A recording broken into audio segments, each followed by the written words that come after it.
नमस्कार विद्यार्थियों, आज के प्रकरण में हम जयपुर नरेश सवाई जयसिंह का उल्लेख कर रहे हैं। सवाई जयसिंह जिनका शासनकाल 1699 ईस्वी से 1743 ईस्वी रहा है। सवाई जयसिंह अर्थात जयसिंह द्वितीय का जन्म 3 सितंबर 1688 ईस्वी को हुआ था। इनके पिता का नाम विशन सिंह था। विशन सिंह के दो पुत्र थे। बड़ा पुत्र था, उसका नाम था विजय सिंह, और छोटा पुत्र था, उसका नाम जय सिंह। लेकिन औरंगजेब ने इनकी बहादुरी से प्रसन्न होकर के बड़े पुत्र का नाम रख दिया जय सिंह और छोटे का नाम रख दिया विजय सिंह। 1699 ईस्वी में जब विशन सिंह की मृत्यु हुई तो विशन सिंह की मृत्यु उपरांत जय सिंह द्वितीय आमेर के शासक बने। इधर फरवरी 1707 ईस्वी में औरंगजेब की मृत्यु हो गई, और जब औरंगजेब की मृत्यु हो गई तो औरंगजेब की 4 संतानें थी। बड़ा पुत्र था मुअज्जम, उससे छोटा आजम, उससे छोटा था कामबख्श और अकबर। अकबर भारत छोड़कर के पारस चला गया था। जो कामबख्श था उसको शासन में कोई रुचि नहीं थी, तो दो रह गए थे, मुअज्जम और आजम, और दोनों के बीच में उत्तराधिकार को लेकर के जंग हो गया। और उत्तर प्रदेश में जाजौ के मैदान में दोनों भाइयों के मध्य संग्राम हुआ। इस युद्ध में आमेर राजघराने ने भी भाग लिया था। जो जयसिंह द्वितीय थे, सवाई जयसिंह थे, उन्होंने इस युद्ध में छोटे भाई आजम का साथ दिया था। तो मुअज्जम ने इनके छोटे भाई विजय सिंह को अपनी ओर मिला लिया था, यानी कि विजय सिंह था मुअज्जम की तरफ और जय सिंह था आजम की तरफ। इस युद्ध में निर्णायक तौर पर मुअज्जम की जीत हुई और आजम की हार हुई, और मुअज्जम बहादुर शाह प्रथम के नाम से मुगल बादशाहत का बादशाह बन गया। मुगल बादशाह बनने के बाद उसने जयसिंह को दंड देते हुए विजय सिंह को आमेर का शासक नियुक्त कर दिया।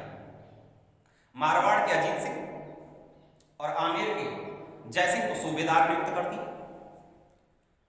जयसिंह वापस अपना राज्य धारण करना चाहता था और इस काम में उसको मारवाड़ रियासत की सहायता की आवश्यकता थी, तो अमर सिंह द्वितीय से उन्होंने सहायता की पेशकश की। अमर सिंह द्वितीय ने सहायता देने को तो तैयार हुआ जयसिंह की, लेकिन एक शर्त रखी, और वो शर्त यह थी कि जयसिंह को अमर सिंह द्वितीय की पुत्री चंद्रगौरी के साथ विवाह करना होगा, और विवाह उपरांत जो पुत्र होगा वही आमेर का आगामी राजा होगा। और ये संधि हुई जिसको हम देवारी समझौता के नाम से जानते हैं। इसके बाद राज्य वापस मिल गया जयसिंह द्वितीय को। 1722 ईस्वी में भरतपुर में जाट रियासत में चूड़ामन ने मुगलों के खिलाफ विद्रोह कर दिया, और इस विद्रोह की सूचना जब मुगल बादशाहत को प्राप्त हुई तो मोहम्मद शाह रंगीला, जो मुगल बादशाह था उस समय, उसने इस विद्रोह का दमन करने के लिए जयसिंह को भेजा।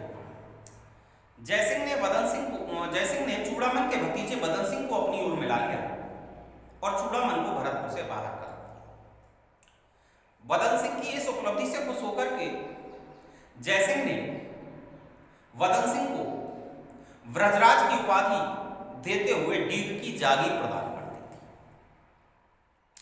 मुगल बादशाह मोहम्मद शाह रंगीला सवाई जयसिंह से इतना खुश हुआ था कि उन्होंने सवाई जयसिंह को राजेश्वर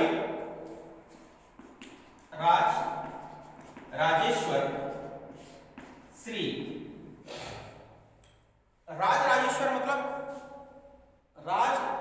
राजाओं के भी राजा, राजेश्वर श्री राजाधिराज सवाई, ये उपाधि रंगीला ने सवाई जयसिंह को दी। 1725 ईस्वी में सवाई जयसिंह का अब मैं योगदान बता रहा हूं कि खगोल शास्त्र में क्या उपलब्धियां रही सवाई जयसिंह को। तो 1725 ईस्वी में नक्षत्रों की गणना करने के लिए, ग्रहचाल की गणना करने के लिए एक शुद्ध सारणी का निर्माण सवाई जयसिंह ने कराया था। जयसिंह ने ज्योतिष विद्या में भी ज्योतिषकारका नामक एक ग्रंथ लिखा था और ग्रह नक्षत्रों की चाल की काल गणना हेतु 5 सौर वेधशालाओं का निर्माण भी उन्होंने कराया था, जो जयपुर, दिल्ली, मथुरा, बनारस उत्तर प्रदेश और उज्जैन जो मध्य प्रदेश। तो ये 5 सौर वेधशालाओं का निर्माण उन्होंने कराया और इनमें भी जो सबसे बड़ी सौर वेधशाला थी जंतर मंतर जयपुर पर, वो सबसे बड़ी सौर वेधशाला थी। इसके बाद जयसिंह ने अपनी राजधानी जयपुर को बनाया। आधुनिक जयपुर नगर की जो स्थापना की जो नींव रखी वो सवाई जयसिंह ने ही रखी थी। इससे पहले जयपुर यानी कि जयनगर आमेर के शासकों की एक शिकार गाह हुआ करती थी। सवाई जयसिंह ने इस शिकार लोधी की जगह भव्य बादल महल का निर्माण कराया था।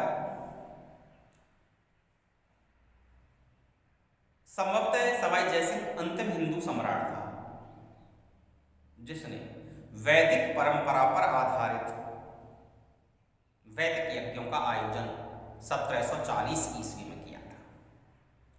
और इस वैदिक यज्ञ को करने वाले जो ब्राह्मण थे, उन ब्राह्मणों के निवास करने के लिए इन्होंने जल महलों का निर्माण कराया था।